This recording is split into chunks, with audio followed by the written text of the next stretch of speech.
kulanti waxaan u wanaagsan dhammaan bahda ku xiran channelka kulmiye technology koorsadan waa koorsadii C++ cashirku waa cashirkii 38 waxaan qaadanaynaa multi-dimensional array multi-dimensional array waxaa la isticmaalaa markii aad rabto datadaada inaad ka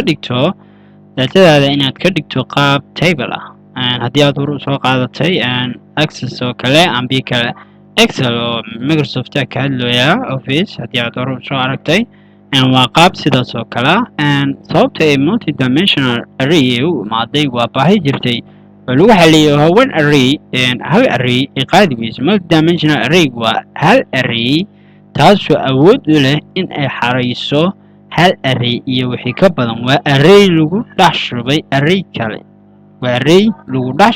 array kale tusaale hadda sab oo kale waad aragteen oo kale 90% haddii sabta dadka loo adeegayo marti badan ayaa fadhido haddii la dhaho aqalaan qofba waxay qaadaysaa hal saxan waxaa laga yaabaa inuu waqtiga uu yaraado si macnaha waqtiga uu yaraan waxaa la sameeyaa ala qofkiiba inay hal saxan loo dhiibo kadibna halkaas saxan la kor saaro saxamo badan si ay shaqadii u fududaato multi-dimensional array waa sidaas oo kale waa hal array taasoo awood u leh inay xariiso hal array iyo wix ka badan waa array lagu dhex shubay array kale si macnaha shaqadii ay u fududaato bal haddaan aragno multi-dimensional array marka ugu horeysa waxaa sheegaysaa sida caadiyan ahayd data type-ka hadda stringiga iska qaadanaya waxaa leeyahay arday kadibna waxaan sheegayaa inta array waxaa rabaa laba array rabaa okay meeqa halkii arrayba meeqa qaadi kartaa waxaa qabsaday laba array halaas waa laba array rabaa dhahay okay kadibna waxaa rabaa maxaa kusoo darsamaysa square bracket calaamadaas waxaa la dhahaa square bracket halkii arrayba meeqa qaadi kartaa waxay qaadi kartaa dhahay lamo oo u sheegay kadibna waxaan dhahay equal okay isla markii waxaa rabaa inaan ku shubo kan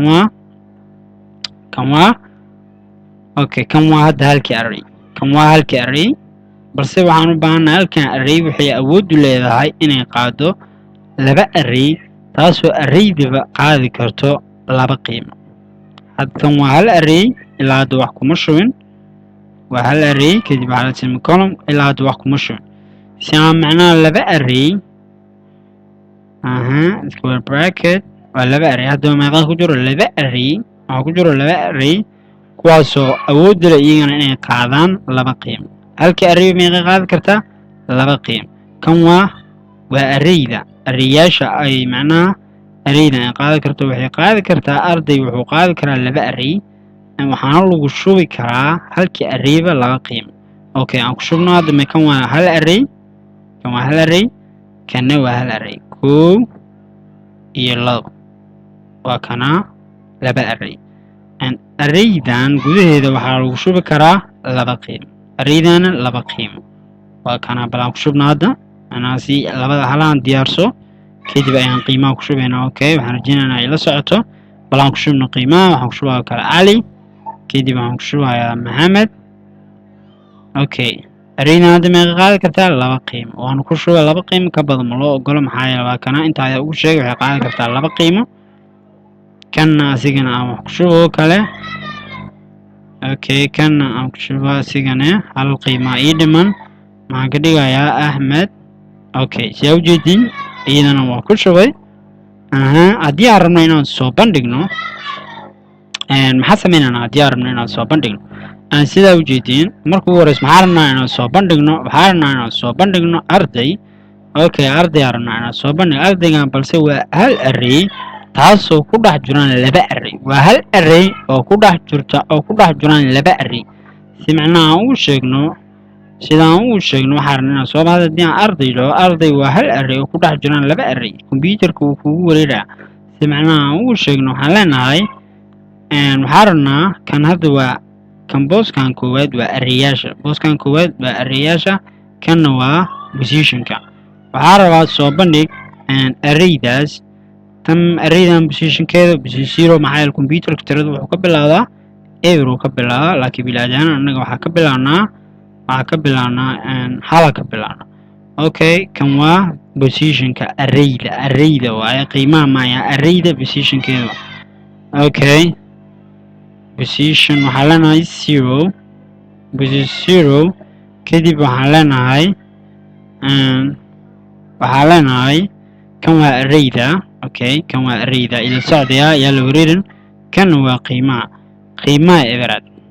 kan waa arrayda, kan waa qiimaha. bal haddii aan hadda aan dhaho build and run programkan aan gareeyo bal maxaa soo baxay qiyaas. sidaa u jeediin waxaa soo baxay cali. sidee ku soo baxday? waxay ku soo baxday kan waa arrayda. okay kanna waa positionka. array 0 yaa array 0 waa intaan. kan waa array 0. okay sababtoo multidimensional array hore maxaan ku dhahay waa hal array taasoo awood u leh inay xarayso hal array iyo wixii ka badan. hadda waa hal array balse waxaa ku jiro laba array. hadeertaan anaga laba array aan ku dhex shubnay, hal array waxaan ku shubnay laba array.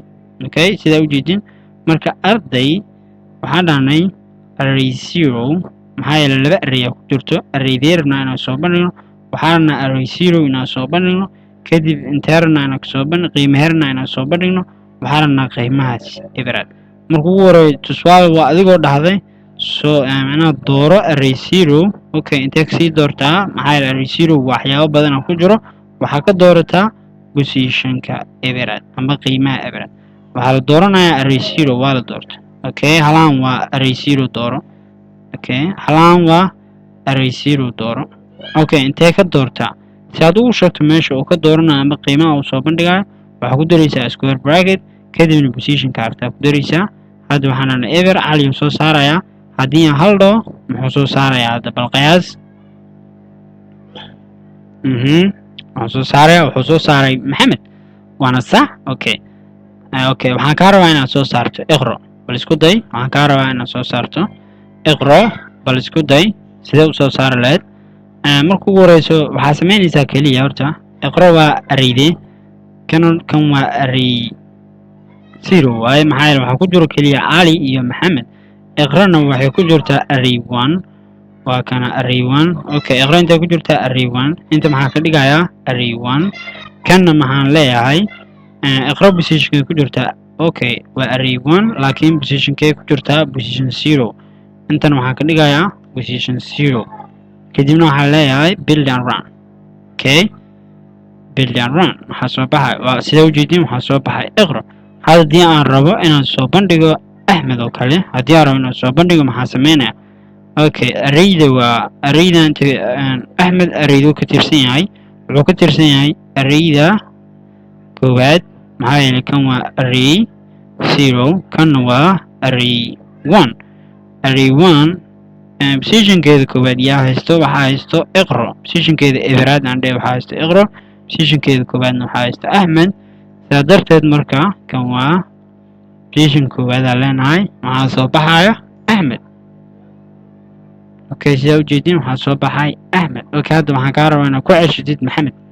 busi maxamed waxaa fiirinaysaa horta intaa fiirinaysaa kan waa hal array kanna waa hal array.